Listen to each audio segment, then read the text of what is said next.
Good morning, good evening, good afternoon, wherever you are in the world. This is John with Tommy's Top Picks here to bring you your weekly flesh and blood market update.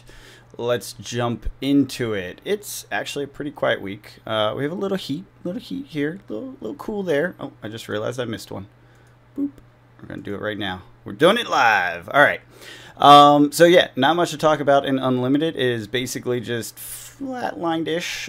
Tails going up 3.4 is the only thing in Unlimited that even moved a little bit, and it's just a little bit. So moving on to first edition boxes, WTR first edition box is quote-unquote down 4,989, down 16.7%.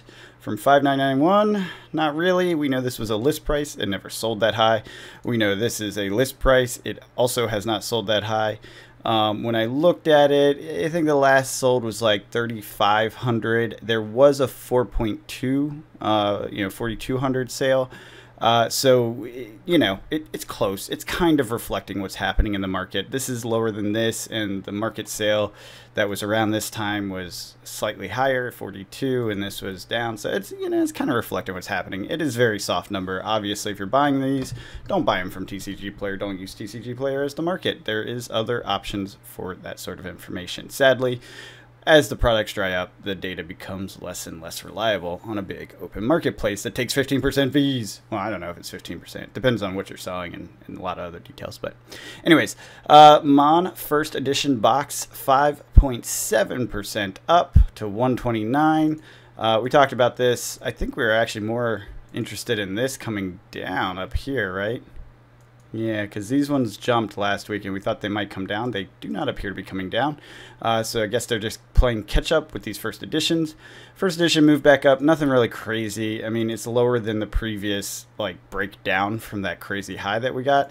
So it's, let's look at the chart, see what patterns emerging. It's early days though. We got to give it a couple weeks to give us a full channel and kind of understand where it's going to be going. But for now, it is on the rise. Once again, 5.7% up. I expect this to go nuts sometime in the next month or two. Just FYI, Dusk Till Dawn is showing up at distributor for pre-order right this moment. So if you're a card shop and that type, you're starting to think ahead and you're thinking to your Mon event. I know our local shop has a pre-release event that is going to be a Mon draft. That's the expected thing. So these things are starting to come into play, which means shops are starting to think about it, which means demand is going to rise and supply being fixed will not change much.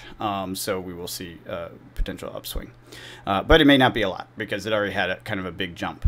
Let's see how the charts go though.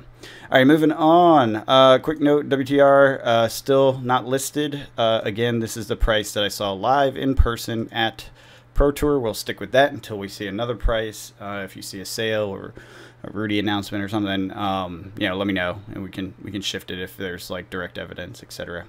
ARC is actually listed again, $14.99. Again, absurd, silly price. Doesn't make sense with 20,000 WTR. It's probably more like 10, honestly, maybe even lower, 8. I don't know. I haven't seen a sale on this in a long time. So definitely check the Facebook groups, Discord groups, personal Patreons, etc. If you're trying to buy this, it's not something you buy on TCG Player, even listed at this price. It is particularly listed at that price. Crew, 15.08% up to 3,999 from 3,475. We're at 4,000 on list price. I actually didn't look at the sales on this, so I don't know if that's real or not. I'm guessing not because it is old product. It is running out. I assume we do see upward pressure on the sales in general, though. Otherwise, it wouldn't keep climbing. So I suspect that this is up somewhere. There's probably been a sale that was high, but probably not this high. So anyways, we'll see how the charts are going with this one. This one I expect a lot more volatility with over the next few months. Probably post-Mon would be my guess. It would be our next big swing.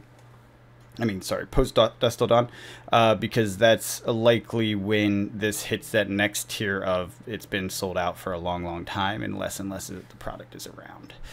Moving on, Uprising is up 10% to 308. Little note from the distributor.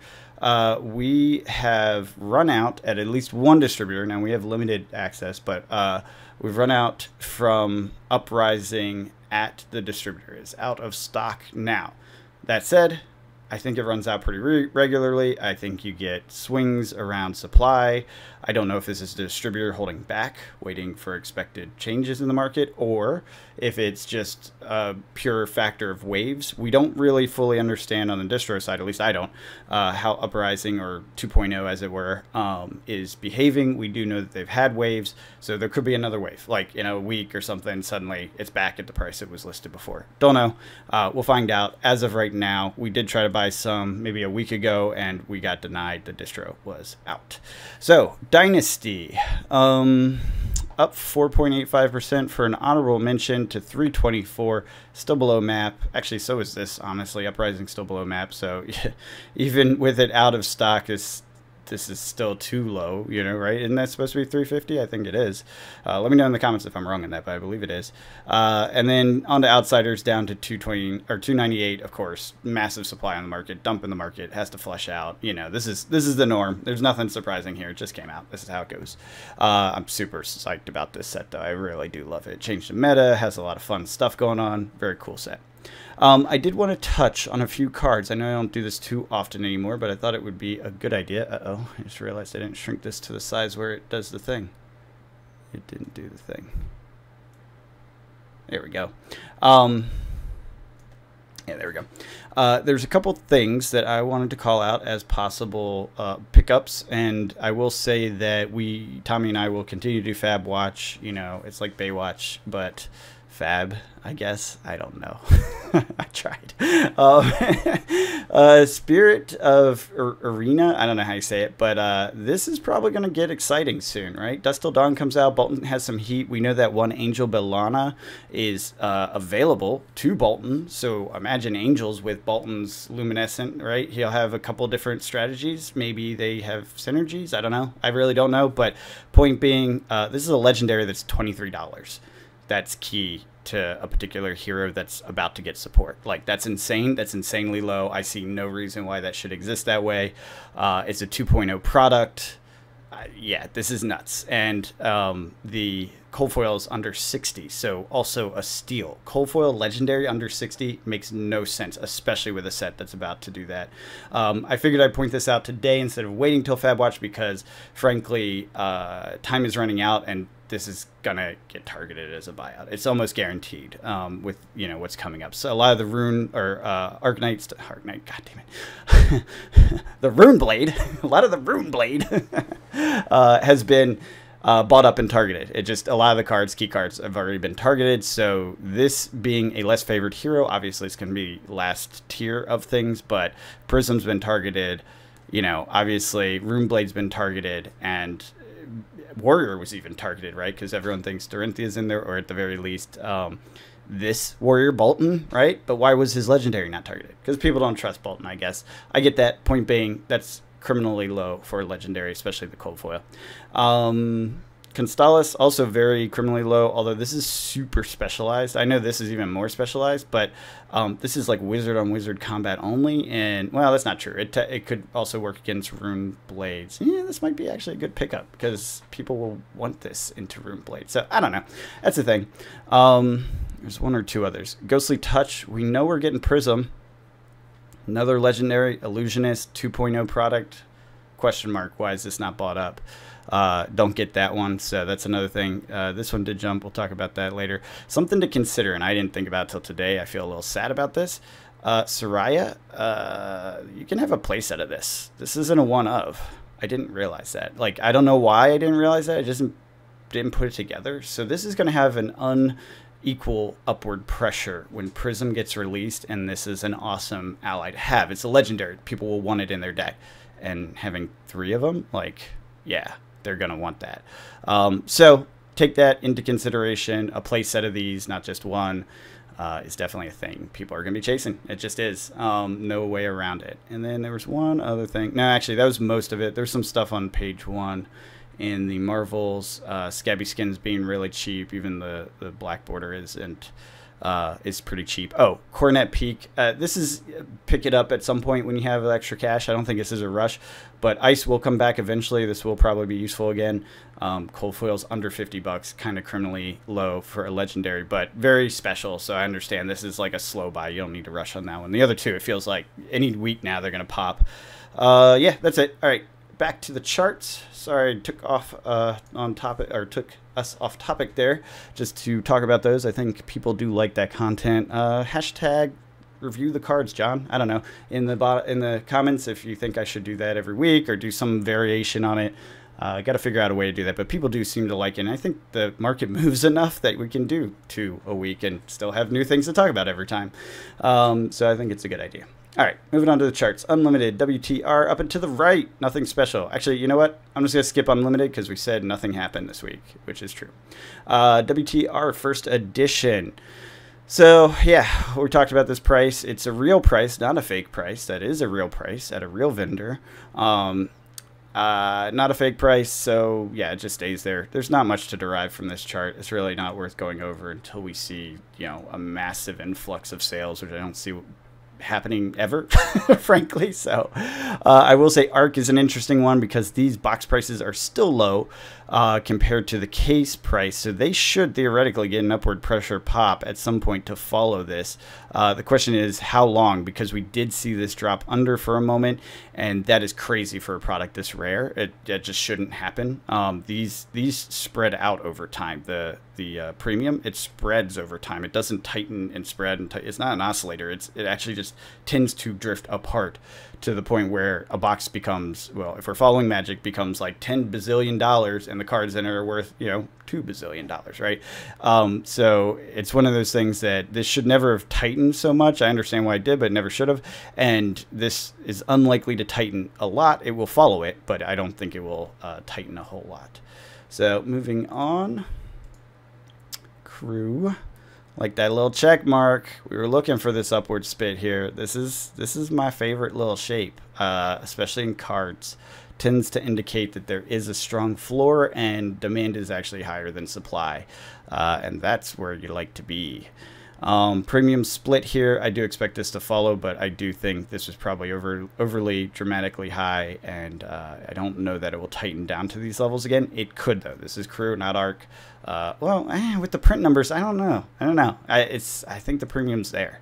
I think it's there to stay, because Crew had a lot less print. Well, not a lot less. Had less printed than ARC when you combine both Unlimited and First Edition. All right, Mon.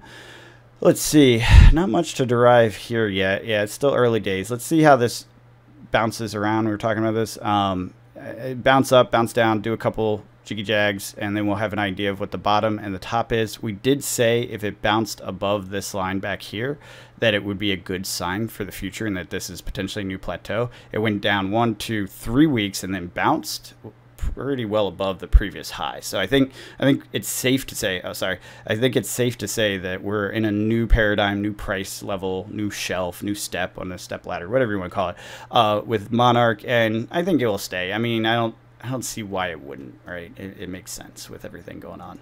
Tales of our favorite weird freaking chart is actually looking pretty healthy. It's starting to head towards what is currently map, not map at its time. That's good. That's good. Hopefully it sticks with it. I think we'll still see a lot of volatility with this product. I think it will go up and down, and we'll have all sorts of weird things because there's still a ton of Unlimited, a ton of the regular, and that's just how it is. Everfast, a product without an Unlimited that should have an Unlimited, or it does somewhere, but it hasn't been in the market yet.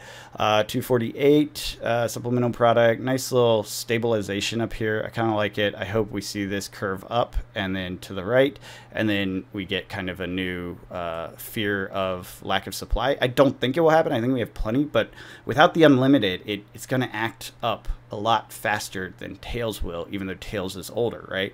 Think of it as having like half as much. It's not quite accurate. It's probably more than half as much, but you get the idea. And so with that in mind, we're going to see supply volatility here, assuming they don't release Unlimited, We're going to see the supply volatility here before we see it in tails. In fact, it could help inform how tails plays because the amount of supply is probably similarly large. I would assume so. So this will give us triggers for tails, and we should probably respect that. With what's going on, those cycles and the revisiting of Monarch means we're probably going to revisit Aria at some point, which we already knew, but it becomes more real in how they might do it.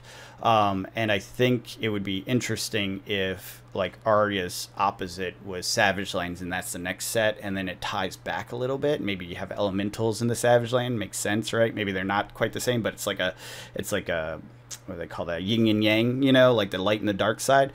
So we had Monarch the first set, and now we're having Monarch the other set, you know, kind of thing, you know. I don't know. That's total speculation, but if it's true, we'll see the tails go up, and I think Everfest might be a little bit of a hint to that first. But we'll see. We'll see.